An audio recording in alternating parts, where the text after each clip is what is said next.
বাংলাদেশের যেগুলো পেজগুলো বাংলাদেশের কর্তৃত্বের ডোমাইন যেগুলো সেগুলো সরকার ইচ্ছে করলে সহজে নিয়ন্ত্রণ করে ফেলতে পারে, কিন্তু ফেসবুক অথবা মেটার যে ইস্যুটা এটার সাথে একটু ডিফিকাল্ট।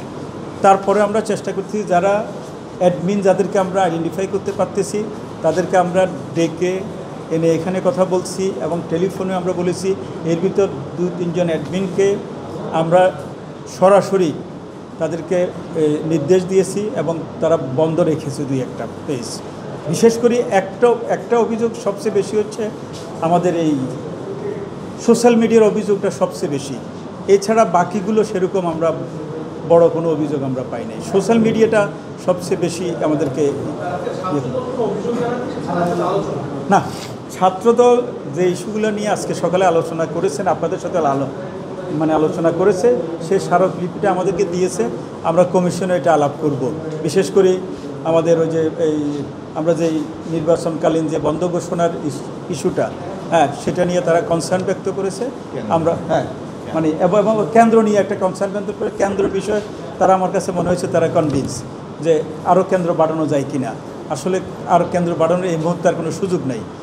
আমরা তাদেরকে এই বিষয়ে বুঝিয়েছি, তারা কিছুটা কনভিন্স, কিন্তু ওই যে বিশেষ করে এই সোশ্যাল মিডিয়াটা বিষয়ে আরেকটা ইস্যু হচ্ছে ওই যে ছুটির ইস্যুটা।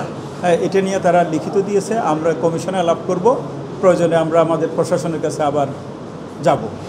আমাদের ছাত্রছাত্রী না, সেনাবাহিনী ইস্যু নিয়ে আমরা এখনও কোনো সিদ্ধান্ত আমরা জানাইনি। আমাদের দাবির প্রেক্ষিতে আমরা বলেছিলাম যে প্রয়োজনে আমরা 3 স্তরের নিরাপত্তা ব্যবস্থা করব। আমাদের যদি কিছু না লাগে, আমাদের কিছুই লাগবে না, আমাদের ছাত্রছাত্রী এনাফ। ঢাকা বিশ্ববিদ্যালয়ের ছাত্রছাত্রী যদি মনে করে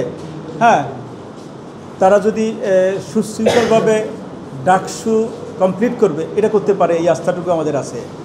সেনাবাহিনী কার জন্য লাগবে? কারোর জন্য লাগার কথা না। আমরা নিরাপত্তার ইস্যু নিয়ে সবাই বারবার আমরা যত আলাপ করেছি সবাই শঙ্কিত ছিল নিরাপত্তার বিষয় নিয়ে। আপনারা কি করবেন। আমরা জাস্ট একটা মডেল দিছি এরকম হতে পারে।